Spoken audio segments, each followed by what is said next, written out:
Bonjour à tous, merci de nous rejoindre dans le kiosque, votre magazine culturel. Regardons tout de suite le sommaire de notre édition. Profitez de la base de loisirs de Saint-Quentin pour fêter Halloween. Au programme ce jeudi 31 octobre, fabrication de lanternes citrouilles, préparation de soupe et pour frissonner, parcourez les arbres de nuit. Nos invités nous donnent tous les détails dans quelques instants. L'estaminet à Magny-les-Hameaux revêt lui aussi pour quelques jours les couleurs d'Halloween. Parents et enfants confectionnent les déguisements en vue du défilé de jeudi. Les 6 et 9 novembre, la ferme de Bel-et-Bas vous invite au voyage à travers une fable japonaise, La Femme Oiseau. Nicolas Gervais a rencontré Alamati, le metteur en scène de ce spectacle poétique. Chaque semaine, le 7e art est mis à l'honneur dans notre chronique cinéphile. Marilyn Pou du cinéma Les Yeux d'Elsa à Saint-Cyr-l'École nous livrera son coup de cœur. Halloween, c'est déjà demain. Et pour ceux qui souhaitent préparer cette fête comme il se doit, ou encore y participer de façon originale, la base de loisirs de Saint-Quentin en Yvelines propose de nombreuses activités. Nous en parlons ce soir avec nos invités. François Biche, bonsoir. Bonsoir. Alors vous êtes responsable du parcours branché loisirs. Tout à fait. Et Fabienne Ducrot, bonsoir. Bonsoir. Vous êtes responsable de la ferme pédagogique. Voilà. Alors je m'adresse à vous en premier parce qu'à la ferme, vous allez organiser une activité confection de lanternes citrouilles. On en a une d'ailleurs sur le plateau que vous nous avez apportée. Alors comment se passe cette animation ? Voilà, donc la ferme pédagogique propose des ateliers tout au long de l'année. Et donc là, pour le cadre d'Halloween, on organise donc la confection de lanternes de citrouille. Et on ne va pas se faire uniquement la lanterne, on va utiliser aussi l'intérieur de la citrouille donc pour confectionner une soupe. Et ensuite, on leur apprend aussi des choses sur les citrouilles et différentes activités. Alors, vous commencez en fait par un retour d'histoire sur le légume en lui-même. Voilà, on leur présente donc la citrouille en tant que telle. On a aussi des potirons, on a aussi des potimarrons, donc on leur explique la différence.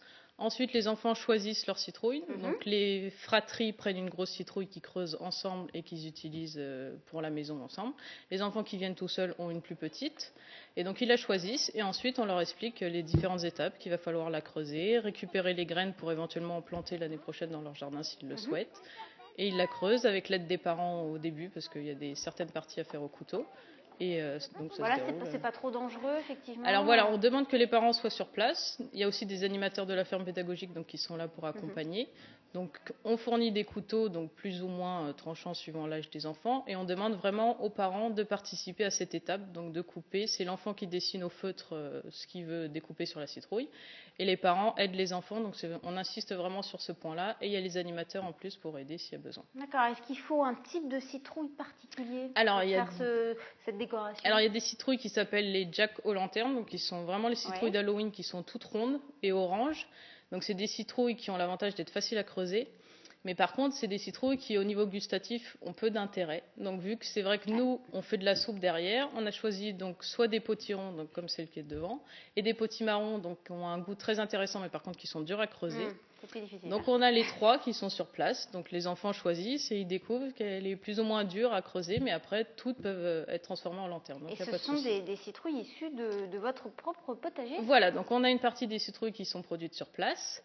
Donc on est un peu victime du succès, donc du coup on a dû en acheter à l'extérieur aussi. Ah, tant mieux. Voilà, donc ça fonctionne bien. Alors mais du coup voilà, certaines sont issues de la ferme pédagogique en tout cas. Victime du succès parce que notamment cet après-midi, donc avait lieu cet atelier qui sera également reconduit donc demain dès 14h donc à la ferme pédagogique de la base de loisirs. Et nous avons rencontré justement cet après-midi les enfants qui ont participé à l'atelier et ils nous expliquent, ils ont expliqué à Anthony Reich et à Elodie Moine à quoi ressemble leur citrouille. On les écoute. Moi j'ai dessiné la bouche et j'ai enlevé les graines et les petits fils. J'ai fait un chapeau à ma citrouille. J'ai gratté l'intérieur. J'ai enlevé les graines. Maintenant je vais faire les yeux et la bouche. Pour le chapeau on a fait une étoile pour un peu décorer la citrouille. Pour les yeux on a fait des cœurs. Pour le nez, on a fait un carré. Pour la bouche, comme ma petite sœur voulait faire une bouche gentille, on en a fait une, et voilà. Alors voilà, on peut personnaliser, c'est ça, sa citrouille? Si on veut des cœurs pour les yeux, c'est possible. Voilà, on laisse les enfants choisir, en fait, ils font preuve de créativité et c'est eux qui choisissent. Nous, on leur a montré, on leur a fait un modèle juste pour qu'ils comprennent ce qu'ils vont faire, parce que pour les enfants les plus petits, c'est pas forcément évident. Et au feutre, ils font ce qu'ils veulent, en fait, sur la citrouille. C'est eux qui choisissent. Et alors, comme vous disiez, comme rien ne va se perdre, tout va Voilà. pouvoir être réutilisé, l'intérieur, vous allez également l'utiliser pour faire une soupe, un velouté de citrouille. Voilà. Quelle est la recette de cette Alors le velouté soupe de citrouille, c'est très très simple au final. Donc l'idéal, c'est soit des potirons, soit des potimarrons. On récupère la chair qui est à l'intérieur, donc on enlève la partie filandreuse et les graines, donc on garde pour les replanter l'année prochaine. On coupe en petits dés, on met tout dans un grand faitout. On voit à l'antenne Voilà. d'ailleurs. On met un petit peu de beurre donc pour faire revenir. Une fois que ça commence à être assez mou, on rajoute de l'eau juste à couvert en fait. On remue, on remue, on remue. Une fois que c'est bien mou, on passe au mixeur. Et après, on peut faire soit une version sucrée, soit une version salée, en fait, suivant le goût. Donc le sucré passe bien avec les enfants. D'accord. On peut rajouter du fromage fondu bien connu, on va dire. Et après, donc soit on rajoute du sucre, version sucrée pour les enfants, ou sel poivre, plus classique en version salée. Petite touche de crème aussi, ça peut On être, peut aussi, voilà. D'accord. Bon, ça c'est parfait. Et puis donc parce que ça a lieu sur place du coup, la ferme. Donc, Voilà. Vous avez une cuisine aménagée pour. Alors donc on organise tout, vu le beau temps, on organise tout à l'extérieur. Donc on a des plaques, un fait-tout. Et pendant la cuisson donc de la soupe, on propose aux enfants de découvrir la ferme pédagogique et donc de faire le tour des enclos avec les animateurs, donc pour caresser les poules, les lapins, les moutons, les chèvres. Une après-midi bien complète. Bien chargée, bien à complète. La ferme. C'est ça. D'accord. Alors on va se tourner maintenant du côté du parcours et dans donc, cette découverte des arbres. Alors de nuit, parce que finalement la spécificité à la base de loisirs pour l'acronite, c'est que ça va avoir lieu donc dès la nuit tombée en fait. Est-ce que vous pouvez déjà, François, nous rappeler juste le principe de l'acronite? Alors, le principe de l'acronite, c'est de réaliser de l'acrobranche, mais du coup, comme vous le disiez tout de suite, de nuit. Donc vous allez avoir des lampes frontales sur la tête, ce qui vous permettent du coup d'éclairer ce que vous allez voir. Et à partir de là, vous évoluez donc sur les mêmes parcours que les parcours d'acrobranche. Alors c'est les mêmes parcours que de jour. C'est exactement les mêmes parcours que de jour, sauf que du coup l'adaptation est que vous le faites de nuit, et donc du coup avec une vision et un champ qui est complètement différent. Enfin, ça ouvre une toute autre perspective. Et il faut être un sportif aguerri ou... Alors non, c'est vraiment abordable pour tous. Quel type de public à peu près? Alors contrairement à la journée, on accueille à partir de 6 ans pour la nuit, et du coup après c'est, je dirais, de 6 à 77 ans, en espérant que du coup la personne de 77 ans ait quand même un minimum de forme physique, mais c'est quand même vraiment abordable à tous, quoi. Donc, on a 4 parcours différents. Voilà, c'est 4 parcours en fonction donc de son niveau, de sa pratique. Exactement, voilà, on a 4 parcours, donc le vert, le bleu, le rouge et le noir, qui sont dans l'ordre croissant. Et en fonction de son niveau et de son ressenti sur les différents parcours, on peut évoluer petit à petit pour terminer sur le noir qui est beaucoup plus difficile. Quel élément de sécurité vous mettez en place? Alors il y a un baudrier, qui s'appelle aussi un harnais, sur lequel on vient attacher du matériel, et vous avez un crochet de ligne de vie continue qui permet du coup d'être accroché en permanence. Et puis vous avez un mousqueton qui lui permet de se déplacer, d'éventuellement d'aller s'accrocher sur différentes choses. D'accord. Et puis le parcours est balisé, c'est ça? Le parcours, du coup avec le crochet de ligne de vie continue, vous avez qu'un seul chemin possible, un petit peu comme le jeu dans le célèbre Fort Boyard. Vous êtes avec le crochet, vous avancez, il faut trouver le bon chemin. Là c'est un petit peu pareil, sauf que du coup c'est beaucoup plus évident et beaucoup plus... comment on se repère alors? Parce que la nuit... vous avez un câble en fait sur lequel vous êtes du coup accroché par le crochet, et donc du coup vous déplacez votre crochet au fur et à mesure sur ce câble, et vous allez d'atelier en atelier, d'arbre en arbre, sans jamais faire demi-tour. C'est quand même, ça paraît compliqué comme ça à expliquer, mais c'est plutôt très simple une fois que vous y êtes. Alors c'est une animation en fait que vous avez déjà mis en place depuis avril. Vous avez un retour d'expérience. Effectivement, je suppose. Alors quel est-il justement? C'est effectivement une activité qui a été lancée depuis début avril, donc sous le principe de le nom de l'acronite. C'est spécifique à la base de loisirs cette appellation? Qui est spécifique, spécifique à la base de loisirs. Donc c'est une activité qu'on fait, comme je vous expliquais, de nuit. Et puis à chaque je dirais édition, qui est environ à peu près tous les mois, pendant les périodes d'ouverture, on essaye de trouver des petites choses pour venir pimenter un peu plus cette Et là, pour Halloween, alors qu'est-ce que vous mettez en place d'un peu spécifique? Donc là-bas de spécifique, forcément déjà un petit peu de déco, On invite fortement les personnes qui nous rejoignent pour venir pratiquer, de venir déguiser. Déguiser, c'est mieux. On essaiera par la même occasion du coup d'être déguisé également. Et puis on propose un maquillage fluo, donc du coup cette fois-ci qui sera beaucoup plus orienté forcément vers des maquillages, thématiques, des thématiques Halloween. Halloween, Tout à d'accord. fait. Alors, faut qu'on précise parce que le 31 octobre, en fait, c'est votre dernière date de la saison, puisque ensuite ça s'arrête et ça reprendra l'année prochaine. Alors effectivement, pour la Cronite, ça va Pour être la la dernière de Cronite. la saison, parce que sinon on est ouvert jusqu'au 11 novembre. Oui, Mais oui. pour la Cronite, effectivement, c'est la dernière Donc, de l'année. Ne manquez Donc, pas si vous voulez le effectivement en rendez-vous. profiter, voilà, c'est maintenant ou jamais, sinon ça sera l'année prochaine. Alors, on n'a pas précisé, mais que ce soit pour la ferme pédagogique ou pour la Cronite, il faut réserver, c'est ça? Voilà, donc il faut réserver, nous, au niveau de la ferme pédagogique, pour qu'on ait le nombre de citrouilles en conséquence. Et après, si malheureusement pour cette édition c'est pas possible, pour Noël on fera d'autres ateliers, à d'autres vacances on fera d'autres ateliers. On rappelle juste le coût, c'est 6 € par enfant. 6 € par enfant, voilà. Et puis pour la Cronite, c'est une fourchette parce que c'est fonction du parcours que vous allez prendre et ça va être du coup. Si on met un tarif réduit en groupe, etc. Et globalement, c'est entre 18 et 28,50 €. Voilà, donc rendez-vous sur le site internet ou en téléphonant aux numéros qui sont affichés pour réserver. Merci beaucoup d'être venus tous les deux sur le plateau du kiosque. Alors nous continuons et cette fois-ci nous partons du côté de l'estaminet à Magny-les-Hameaux parce que l'estaminet a lieu également revêti ses couleurs d'Halloween. Parents et enfants ont confectionné des déguisements pour le défilé de jeudi, image de Patrick Jacques de Dixmude. Cette semaine, à l'estaminet à Magny-les-Hameaux, les enfants se préparent à fêter Halloween. On peut faire plein de choses. On décore, on prépare et on va prendre des bonbons. Avant le défilé du jeudi 31 octobre et la collecte de bonbons, il faut se mettre au travail. Création des décors, confection de déguisements, il ne reste que quelques jours pour être fin prêt. On fait des costumes pour Halloween pour les enfants, pour qu'ils se marrent bien, hein, pour le jour de défilé. Puis on y fait de la couture, on y fait des petits trucs, c'est sympa. On a fait avec notre idée, on fait comme la tête indie, on invente aussi. Hein. J'adore les enfants, j'aime bien être avec eux et puis je donne un petit peu de temps vu que je suis en vacances aux copains, aux copines. Donner un peu de son temps et partager des moments en famille, c'est aussi l'objectif de cet atelier. On essaye de travailler avec les parents et les enfants en même temps, un peu ramener les familles qui sont un peu isolées, les mamans qui sont à la maison qui ne travaillent pas. Et pendant toujours les vacances scolaires, elles n'ont pas beaucoup d'occupation parce qu'elles n'ont pas les moyens pour payer les centres de loisirs. Et l'objectif, c'est de ramener ces femmes-là et faire des rencontres entre les mamans et les enfants. J'ai ramené ma fille parce qu'elle est toute seule. Je l'expliquais, j'ai dit tu vas voir des enfants, voilà, tu vas voir faire beaucoup de choses. Donc elle était très contente.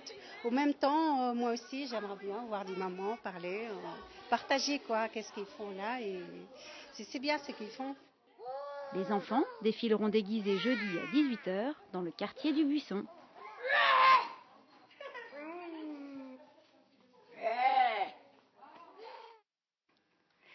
Et vous, allez-vous fêter Halloween? C'est la question que nous vous avons posée dans les rues de Saint-Quentin aujourd'hui. On ne fêtera pas Halloween parce que c'est une fête commerciale, les bonbons ils en mangent toute l'année, donc c'est pas la peine. Ma fille met un peu la pression pour qu'on s'équipe en conséquence. Les tenues de sorcière, hein, pour des enfants de cet âge-là, 6 ans, c'est ce qui se fait d'accoutumé. Hein. Et oui, éventuellement, s'ils passent, je leur donne toujours quelque chose. Un petit peu d'oranger en fait, quelques petites citrouilles et puis on a des petites décorations, des bougies, voilà, histoire de ne pas perdre la tradition. Et puis on accroche quelque chose dehors, là, une espèce de gros truc orange pour prévenir les enfants qui peuvent taper à la porte ici, quoi. Non, non, les enfants sont grands maintenant, donc ça on le fait plus. Et on a toujours une petite réserve à la maison s'il y a des enfants qui passent. Il y a les enfants des résidences qui participent, donc en général, on fait ce qu'il faut pour avoir un stock conséquent de bonbons pour satisfaire tout le monde. Ah non, pas du tout. Parce que c'est pas notre tradition, pas de décoration de maison. Par contre, ils vont chercher des bonbons et ils se déguisent, oui. Retrouvons sans plus attendre Nicolas Gervais dans sa chronique pour le kiosque.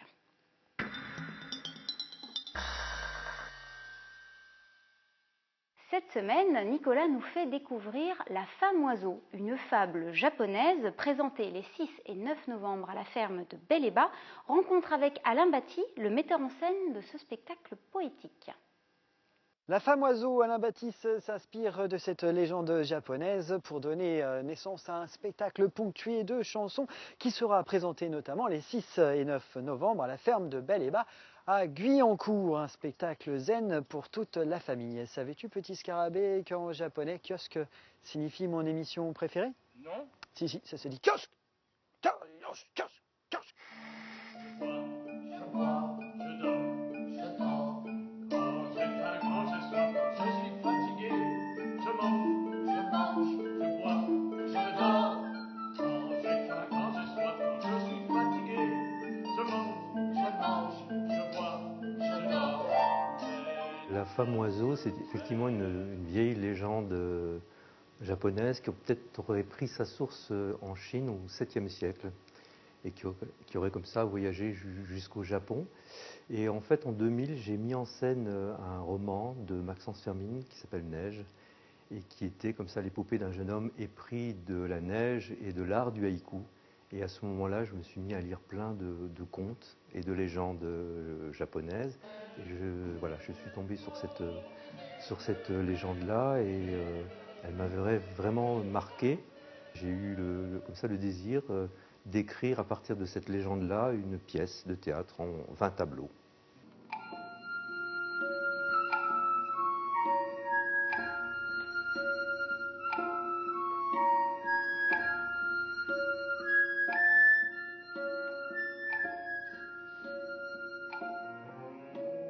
C'est l'histoire d'un jeune homme, Yoé, qui un matin de neige découvre sur un chemin, lorsqu'il va dans la forêt, une grue blessée à l'aile par une flèche. Et donc il recueille cet oiseau, il soigne cet oiseau sur le bord du chemin. Et le soir, lorsqu'il rentre chez lui, tard dans la nuit, on vient frapper à sa porte. Et c'est une jeune femme qui vient lui demander l'hospitalité. Et comme dans les contes, assez rapidement, très vite, elle lui demande s'il accepterait de la prendre pour épouse. Il y a le bonheur qui s'installe dans ce foyer-là. Et puis, à un moment donné, bon voilà, ils sont pauvres, et la femme se propose de tisser pour lui une étoffe, qui va soulever toute la curiosité du village, puisqu'avec cette étoffe, on récolte beaucoup d'argent.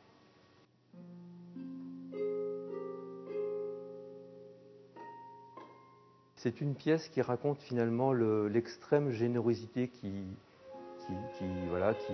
fait partie de cette femme, qui est une espèce de créature comme ça. Enfin, voilà, elle s'est transformée, finalement c'est cette grue qui s'est transformée en femme oiseau, et qui va jusqu'au sacrifice par amour, mais il y a rapport à l'argent, parce qu'à un moment donné, avec cette étoffe, on peut gagner tellement d'argent que tout le monde a envie de connaître le secret finalement de cette étoffe.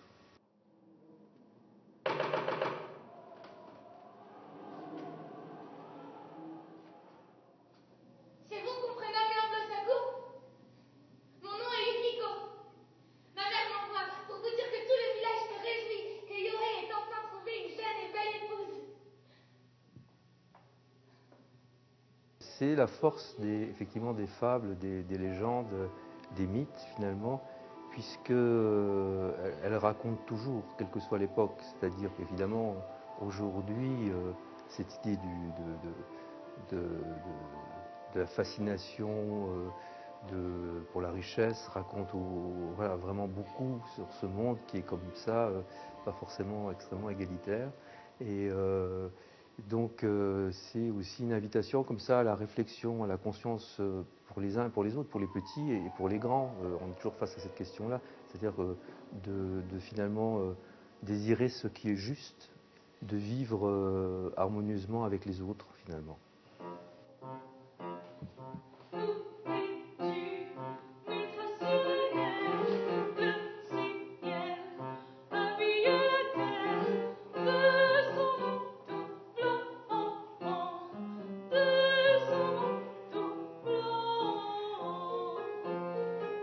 J'ai souhaité, à partir de cette fable-là, d'écrire une pièce que j'ai appelée polysensorielle, c'est-à-dire que j'ai souhaité que sur le plateau se rencontrent des univers différents, la musique, la marionnette, l'image, parce qu'il y aura aussi de la vidéo.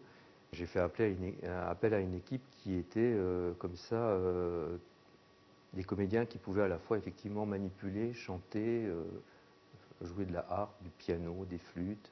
J'ai pensé comme ça avec Sandrine à l'univers oui, un peu du Japon quand même finalement, sans être voilà, mais à ces kamishibai qui sont des petits théâtres japonais qui sont comme ça, des petits théâtres qui sont véhiculés sur ces vélos où finalement les gens viennent raconter des histoires, mais un kamishibai grandeur nature. User, le client jusqu'à l'os, acheter, revendre. C'est un spectacle tout public, effectivement à partir de 7 ans, qui pour moi aussi la vertu d'être un spectacle intergénérationnel, puisque finalement c'est une fable qui va, je crois, provoquer de l'échange, de la discussion, et puis un regard comme ça entre l'adulte et l'enfant.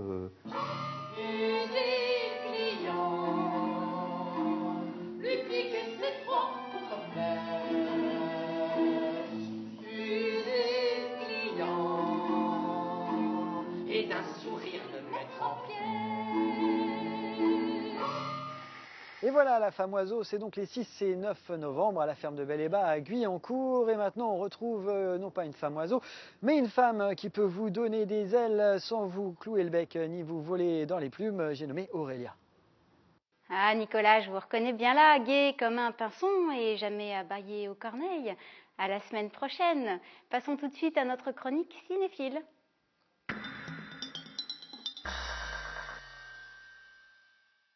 Nous sommes mercredi, c'est donc l'heure des sorties ciné au micro d'Élodie Moine.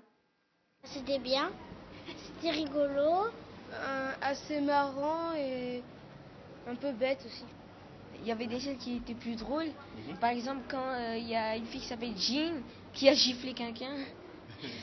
Il y avait plus d'action aussi, j'ai bien aimé. Et il y avait plus de monstres. Il était bien.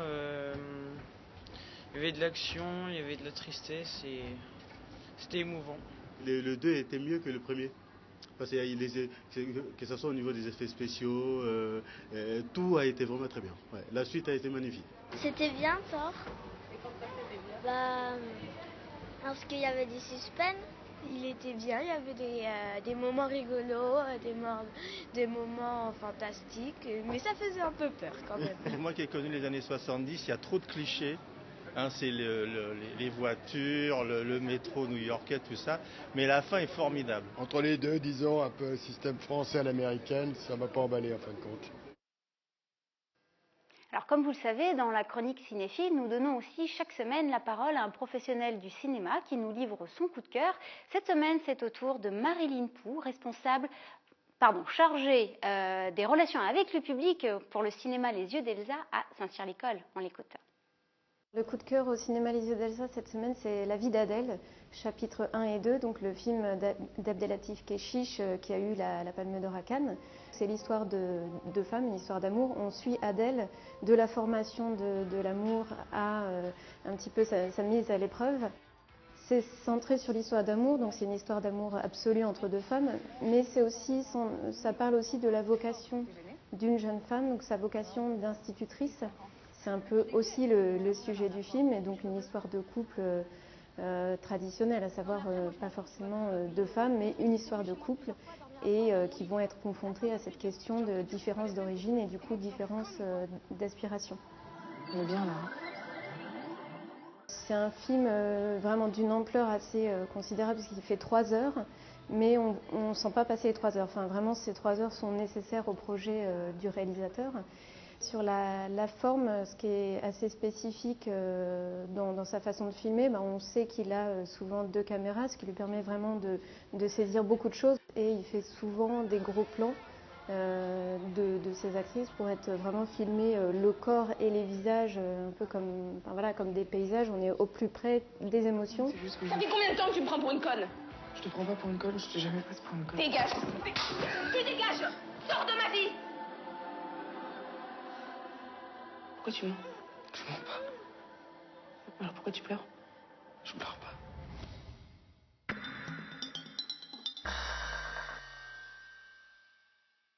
Comme les vacances ne sont pas terminées, je vous propose 2 dates pour occuper encore vos enfants. La première, l'atelier Design ton siège au musée de la ville. Donc là, vos enfants pourront se glisser dans la peau de designer et fabriquer leur propre siège. C'est demain, jeudi 31 octobre à 15 h, donc au musée de la ville. Atelier accessible dès 6 ans. Deuxième atelier, ce sera samedi 2 novembre, toujours au musée de la ville. L'atelier Chouette, la ville a rétréci. Il s'agit de recréer la ville nouvelle, ses rues, ses places et ses carrefours. Atelier accessible dès 5 ans. Voilà, notre édition est à présent terminée. Je vous remercie de nous avoir suivis sur TV Film. Je vous retrouve la semaine prochaine, mercredi en direct à 18 h 30. D'ici là, profitez de tous les lieux culturels de notre territoire. Ils sont nombreux. À mercredi.